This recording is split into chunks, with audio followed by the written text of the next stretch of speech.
Spencer Dinwiddie has leaked information that allegedly the NBA will return on July 15th.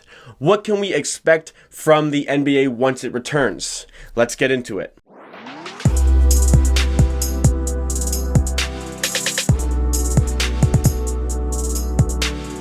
What is up, everybody? Jacob Perkins here with Amateur Hour Sports, where we give you raw and unfiltered sporting content Monday, Wednesday, Friday, and Saturday. So if it is your first time here with me today and you like what you see, make sure you subscribe to Amateur Hour Sports for more content just like this. Dinwiddie, like I've been saying, has been really involved in the media over the last few weeks, whether it's been getting fans to raise enough money to pick where he goes in free agency, or leaking information about the NBA's supposed return, saying that near the end of June they'll be able to start practicing, and then July 15th was the day he said that they will start to play games. The NBA has explored options for single destinations for all the games. So all the games to take place, the front runner right now is Disney World in Orlando. So every game takes place the same location. All the NBA players stay in that location so that it reduces the risk of spread for the coronavirus pandemic. Disney World would afford players with the proper facilities they need. Each team would have their own designated facility to practice, whether it be at Disney World or in other locations in the area.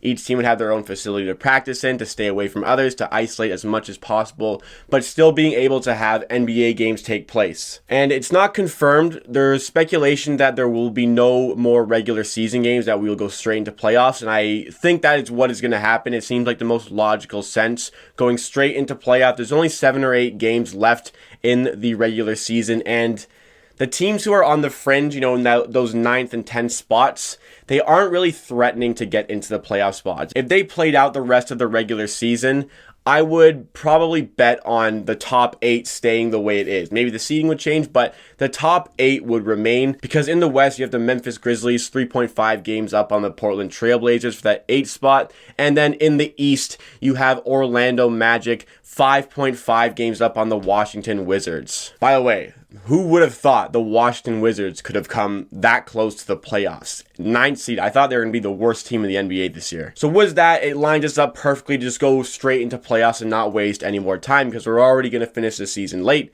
We're going to start at about the time that the season should already be done. And I've been a big advocate in the past of the 16 seed playoffs. Take away the conferences, just seed them 1 through 16. And I think that this is the perfect opportunity to test out that theory. The problem in the past would have been having to travel maybe across the country, across the US, just to play 2 games and go back home. But with this, with every game taking place at the same venue, same location, this is the perfect opportunity to try out the format. I mean, if the NBA had ever considered doing this and would like to implement it into the future of the NBA, I think that right now is the best time to test it. It's the time to be innovative, and it would make sense to do it for this year, obviously, with the location. Beside me are the matchups that you would see in the playoffs if we seeded them 1 through 16 based off the win percentages we see right now.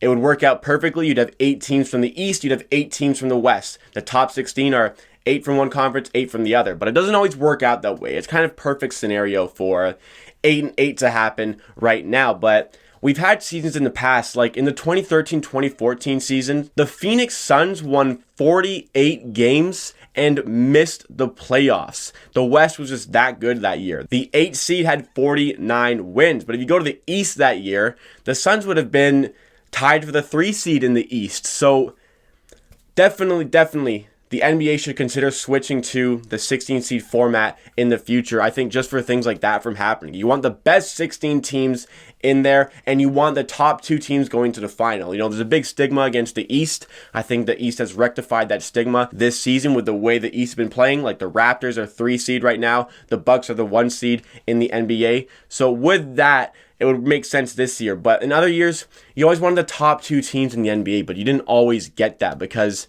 maybe the top 2 teams are in the West, but maybe we can get a magical final where the best 2 teams in the NBA using this 16 seed format. And with this 16 seed format, we could get the LA NBA Finals, the Clippers versus the Lakers. The Lakers is the 2 seed. If every team won their matchup based on having the higher seed than the other one, the Lakers would be in the semifinal against the Toronto Raptors, who were the 3 seed. The Bucks, the 1 seed, would take on the Clippers. And if both LA teams come out on top, we could see LeBron go up against Kawhi in the NBA Finals. Obviously, a lot would have to go right for that to happen, but it would be a possibility. There's a case that, it could happen. Admittedly, though, the NBA may not want to toy with anything. They may just want to stick to status quo to make sure everything goes as smooth as possible in this weird phase we're in right now where we want sports to happen. We also want to make sure the players are safe in doing so. And if we can't have the player safety, then we shouldn't have sports. But if we can have sports, we want to make sure it goes as smooth as possible and nothing goes wrong. So they may just want to stick with the conferences. I think, though, that if they ever want to switch to a 16 seed in the future and they've ever considered doing it, this is the best time to try it out when there isn't going to be any extra travel cost associated with it, because you're just going to be playing every team at the same venue. One problem I will address was having all the games at the same location is that the United States haven't done a tremendous job in protecting their people from the coronavirus pandemic. And if we do see basketball return or any North American sport return, I do worry about the possibility of one player breaching quarantine and putting everybody else at risk, because if they breach quarantine and everybody's at risk, and let's say they do catch something, that could easily spread throughout the entire NBA. Well, that team specifically, and then through any team that they come up against in the playoffs. And that could spread very quickly. It's a very viral disease, and that's the biggest problem with it. So we have to make sure that the players are protected before we just want them for our own amusement, for our own benefit in entertainment, in watching them in these NBA games. Obviously, the players want to return, but safety is the number one priority. I just hope that, I have full trust in Adam Silver when it comes to being the commissioner and making the decisions for the NBA, and he wouldn't put the players in any position of peril. So I trust Adam Silver in this. I just hope that the NBA does come to a good conclusion about how to handle the rest of the season, though I pray we do see the rest of the season. I would be a bit of a wreck if I never got closure on LeBron's season in LA this year. I think this is the best opportunity for the Lakers to win a chip in LeBron's tenure there. I think the Clippers are only going to get better next year. I think the Warriors are going to be a big threat in the NBA again next year when everybody's healthy and they get a good draft pick, like maybe a Wiseman coming in. This is the time for the Lakers to go and win a championship. And even though I don't think they're favorites this year, this is still their best opportunity. I think the Clippers are the favorites based on that 5 that they can have to close out the games with Lou Williams, maybe Patrick Beverley, Paul George, Marcus Morris, Kawhi Leonard. You have Montrezl Harrell. You got those 6 guys you can play around with any way you want. I really hope we see the conclusion of the season, and I hope the NBA explores the possibility of a 16 seed playoff format for this season. That will wrap up this episode. Comment down below if you think the NBA should switch to a 16 seed format, whether it be this year or in the future of the NBA.